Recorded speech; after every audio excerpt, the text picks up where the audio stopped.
আসসালামু আলাইকুম। আশা করি আমার কথা শোনা যাচ্ছে। যদি কেউ আমাদের সাথে যুক্ত থাকেন তাহলে কমেন্টে জানাতে পারেন।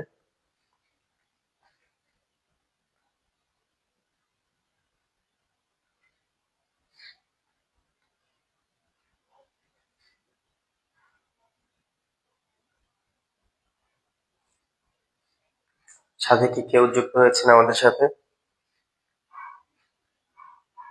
সবকিছু ক্লিয়ারলি দেখতে পাচ্ছেন কিনা বা কথা শোনা যাচ্ছে কিনা একটু?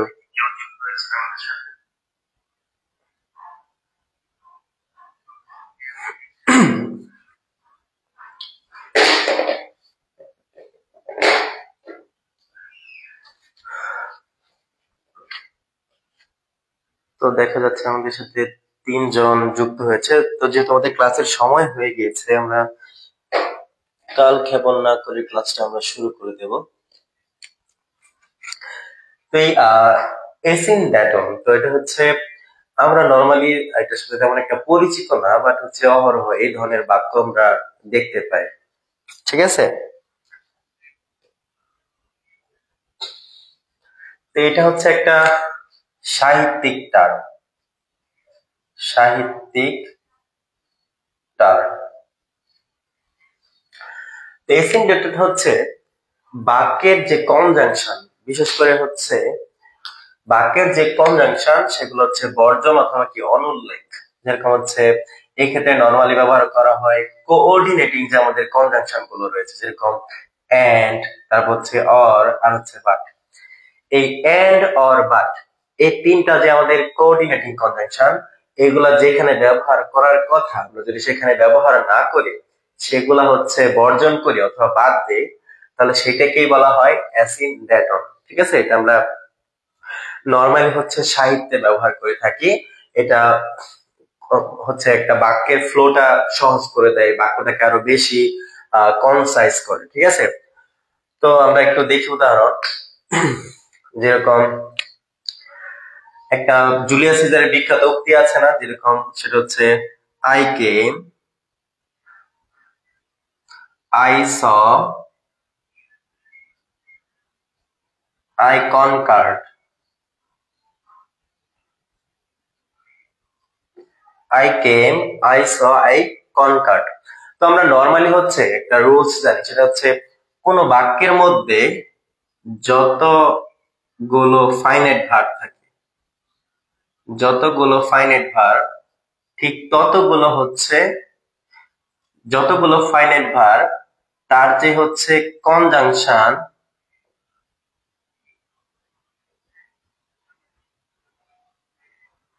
-1। অর্থাৎ কোন বাক্যের মধ্যে যতগুলো ফাইনাইট ভার্ব থাকে, কনজাংশন তার যে একটা কম থাকে, কনজাংশন -1। তো মনে করেন কোন বাক্যের মধ্যে যদি 3টা ফাইনাইট ভার্ব থাকে, তাহলে কনজাংশন থাকবে 2টা। তো এটা আমরা নরমালি জানি, তাই না? তো কোন বাক্যের মধ্যে যতগুলো ফাইনাইট ভার্ব, কনজাংশন তার চেয়ে কি একটা কম থাকে।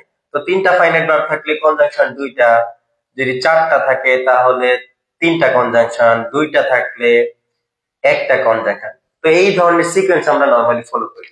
তো এক্ষেত্রে খেয়াল করুন, কেম একটা ফাইনাইট ভার্ব, স একটা ফাইনাইট ভার্ব, কনকার্ড একটা ফাইনাইট ভার্ব। তো একাধিক, সানি সরকার, ওয়ালাইকুম আসসালাম।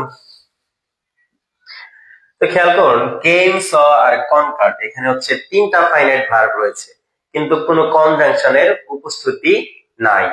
এই জন্য এটাকে বলা হয় অ্যাসিন ডেটন। মূলত বাক্যটা এমন ছিল, I saw, sorry, I came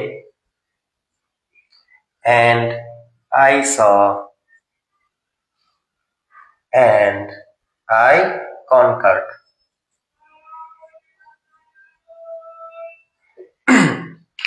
তো খেয়াল করুন, মূল বাক্যটা মূলত এরকম এন সহযোগে গঠিত হওয়ার কথা ছিল, কিন্তু যদি আমি এইভাবে বাক্যটা লিখি, বাক্যটা অনেকটা ক্লামজি হয়ে যায়, অতিরিক্ত শব্দের দরকার পড়ে।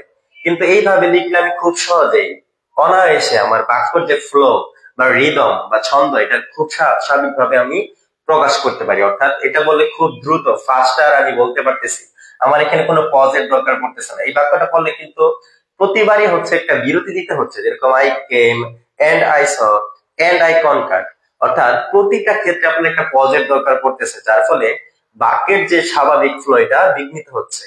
তো এই জন্য কি করে হচ্ছে, যারা হচ্ছে সাহিত্যিক বা হচ্ছে পয়েট, ওরা হচ্ছে পোয়েটিক বা ড্রামাটিক ইফেক্ট আনার জন্য মাঝে মধ্যে হচ্ছে এই ধরনের কনজাংশন গুলোকে তারা বাদ দিয়ে লিখে থাকে। এই জন্যই মূলত আমরা এই ধরনের যে আনইউজুয়াল কনস্ট্রাকশনের যে বাক্যগুলো এগুলা দেখে থাকি।